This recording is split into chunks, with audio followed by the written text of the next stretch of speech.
very mysterious building right here. I've done videos on it. It's very, very secure, right? See all those cameras and shit? 10 fucking different walls, stay out walls. But the thing that gets my attention the most are these right here. You see how there's a fence? An inner fence and an outer fence? That's like a mob kind of thing.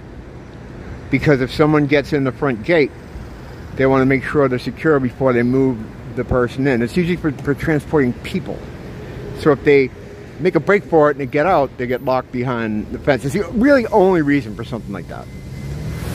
And I mean, if this is supposed to be like a depot for like supplies, which I should just show you this whole thing so you know what I'm talking about. I don't want to get caught filming stuff. Yeah, if you have like bed sheets and stuff for hotels, they're not going to make a break for it. But these, this one doesn't. Does this have the double? No, could just be going out. But the going in one, look at this fucking thing. Look at this fucking thing. No soliciting, loitering, trespassing. Look at this.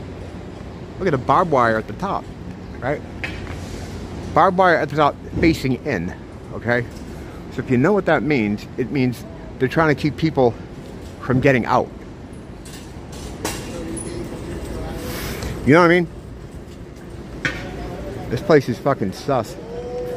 Yeah, when I first started doing videos, this is one of the first, well, not one of the first, it was very early days. I did a whole investigation on this. I think what it's used for is, do I want to get into this stuff here? I talked about it here before, and I think that's why I got the letter agencies that I do have that viewing me.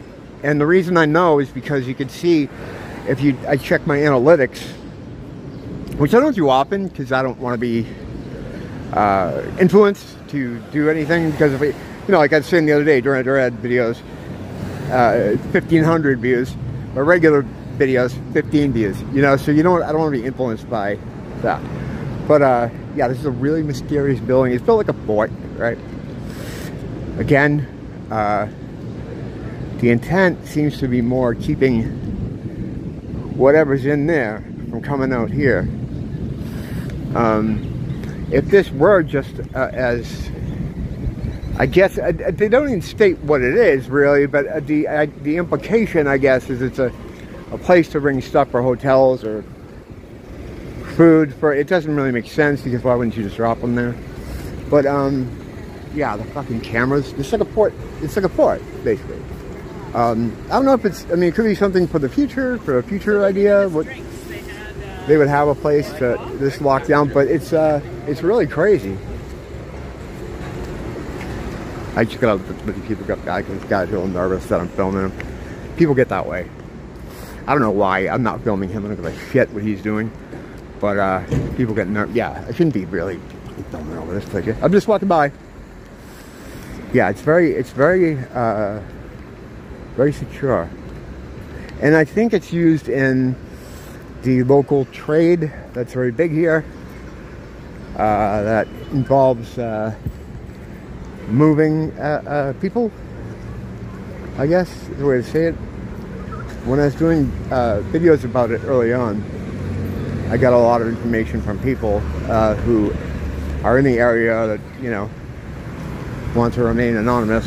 And usually the best way to do that, if you ever have anything from me, just make like a burner email and email it at the address listed at the channel, the Chad TI at Gmail. I got some good tips about the operation of moving people here from the mainland in Africa. That's how I got some information there. And yeah, people were telling me more about the business. The Chinese are very, very good at this. They have organs to order in their country. If someone needs something, they take a prisoner and just rip out of him whatever they need. And they send it on over. Yeah. So I think that's used in that for moving individuals. I've talked about how, you know, seen some really strange things as far as moving people through this area. You know, this area is a good pickup for people like that, 'cause there's a lot of tourists, you know, and you could just kind of move someone into the system very indiscreetly. But anyway, as an addendum to the what happened in Hawaii video I made about how they did the big demographic replacement by kicking out, basically kicking out generational islanders, people that had been here for decades or their whole lives. I hesitate to say native Hawaiians because there really aren't many of those. My long COVID that doesn't exist. But yeah, the one group that hasn't been affected by this at all is the Micronesians. They're still just as many as they always were. Micronesians are here because their island was destroyed by the U.S. government doing nuclear testing, where they were bombarding the island for nuclear tests, and they found it to be no longer safe for life, which raises a lot of questions, because if you pop in here, you know that what's going on. Alright, just let people do their thing. I don't know what they're doing. I don't know what the fuck that lady was doing. She really wanted to get in my fucking the back of my pants, I guess. But the yeah, you know that nuclear weapons aren't a real thing. So what was that all about? Like, why did they feel they had to move them? At any rate, they moved them all here to Hawaii, and as reparations for, you know, taking their island. I think they wanted the island for something else. They just wanted them off it. So they threw them all off the island and gave them places to live here, cradle to grave money. So, you know, and as an outsider, I can understand like having your home taken. Like, there's nothing they can repay you with to make that situation right. But the islanders and natives, they do not like them, and they do not get along with them. When they first came here, I found out really quick that they don't like them at all. And the problem is too, as they usually are, the problem of a lot of crime. I mean, before we got the new residents, every time you hear about any kind of robbery or, you know, knife pulled on someone, it was always Micronesian. Always.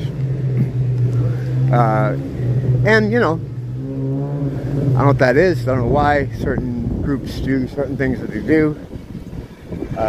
But it was usually them, like little gangs of Micronesian kids that would cause problems more than probably anybody else. Then you had the, you know, just the more crazed kind of street people.